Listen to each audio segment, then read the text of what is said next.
Hi everyone, my name is Kim and I'm going to be discussing the resting, local, and action potentials. First off, we're going to start with the resting membrane potential or resting potential. Okay, so the resting membrane potential, it's the charge difference across the plasma membrane when it's at rest and ready to send a signal down its length. And I drew a diagram here to help us visualize this. The resting membrane potential, or RMP, if a neuron exists across the plasma membrane, and it reflects the differences between the ICF and the ECF. ICF intracellular fluid and the ECF extracellular fluid. The actual value of the intracellular fluid's charge can be measured. So when a neuron is at rest and it's capable of and ready to send a signal down, the ICF has a measured value of negative 70 millivolts. That is called a resting membrane potential. A neuron uses sodium or potassium pumps to continually make sure that sodium ions exist in a higher concentration in the ECF. So these green circles are the sodium ions, and you want them in the ECF. And then the pumps also want a higher concentration of the potassium in the ICF. So potassium is the orange circles here, and that's going to be in the ICF. The difference on the two sides on the plasma membrane means that an electrical potential exists at the membrane, and that's called a resting membrane potential, which is, as I said, the negative 70 millivolts for the ICF, while the neuron is in this ready or at rest state. So in this diagram, we have the sodium-potassium pump, and it uses ATP to actively transport sodium ions out and potassium ions in. When the membrane has achieved its resting membrane potential, the state of this exists when the sodium ions are outside in the ECF and the potassium ions are inside in the ICF. That equals the negative 70 millivolts, and that is when we say that the membrane is in a polarized state. If you look here on my diagram, I also have these gates that I will be discussing in the next presentation about action potential. Okay, so we're moving on to our second part, which is local potential, and that is a short range change in voltage along the plasma membrane, which I have drawn here with this little diagram to help explain this. Okay, so I did add some gates into my diagram here. These are open currently. And I have a smaller diagram here that shows the dendrites. And then this area here is a close-up of this.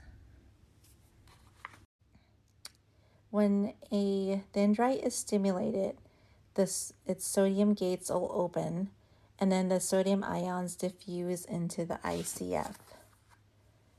So ECF, ICF, closed gate, open gate. These orange circles are the sodium ions, and they're going into the ICF. And so this sudden increase of cations disrupts the negative 70 millivolt resting potential. And then this causes it to become more positive, and the shift in the membrane potential in a positive direction is called depolarization.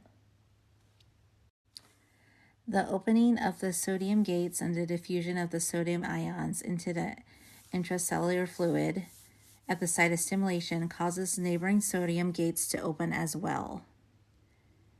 Local potentials have the following characteristics.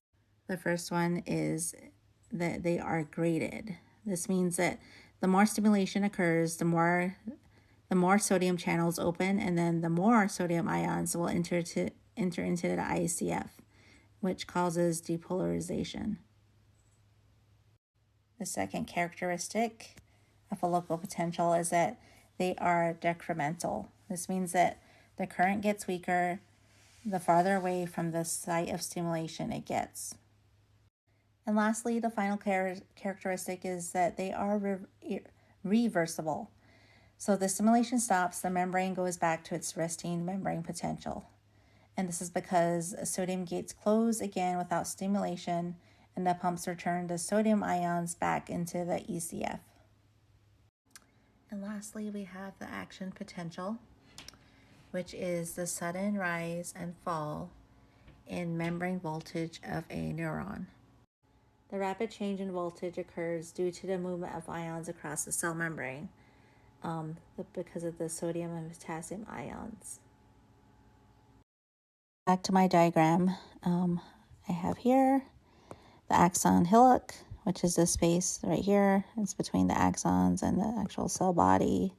So I'm going to be drawing a close-up diagram of this part right here to further illustrate action potential. Okay, first stage of the action potential. So stage 1, the sodium and potassium gates are closed. As you can see here, closed, potassium and sodium. Orange circles are sodium, blue circles are potassium. As you can see on the outside, there's more sodium. On the inside, there is more potassium. And the resting membrane potential, or RMP, because it's resting, it is at -70. That is stage 1. Okay, for the second stage, we have the sodium gates open and the sodium enters the cell. The potassium gates start to open. So here we have the sodium gates, they're opening, and sodium is entering these orange dots, coming in, and the potassium gates are starting to open. And if we look at the graph here, depolarization is starting to begin. Again, depolarization is any shift in the membrane potential in a positive direction. So this graph shows the value of the current, and the ICF is beginning to climb from -70 towards 35 as the membrane depolarizes. Okay, we are getting there. So stage number 3, the sodium gates are now closed and the potassium gates are fully open, so potassium leaves the cell. As illustrated here, we have the sodium gates closed. Now it's potassium's turn. His gates are open. You see the blue dots leaving. The sodium gate is closed. The potassium gate is fully open. We see that the potassium ions in the ICF diffuse through the gate to the ECF. And then the graph here shows that the ICF current is going back down into the negative values, back down to -70. You can see the curve up there. It's trending downward as the membrane repolarizes. Again, repolarization is a shift of the voltage back to the negative values. So going back down towards -70. Okay, the last and final stage number 4 of the action potential. The sodium gates they're closed, and the potassium gates are closing. Repolarization is complete. The potassium gate closes, and the membrane has achieved a polarized state again. The resting membrane potential has been reestablished, meaning it has gone back down to -70. You can see that the potassium has left the cell, as evidenced by all the blue outside, more blue than orange. The orange is the sodium, more sodium inside, as evidenced by these orange dots. That is all I have regarding the potentials. Thank you.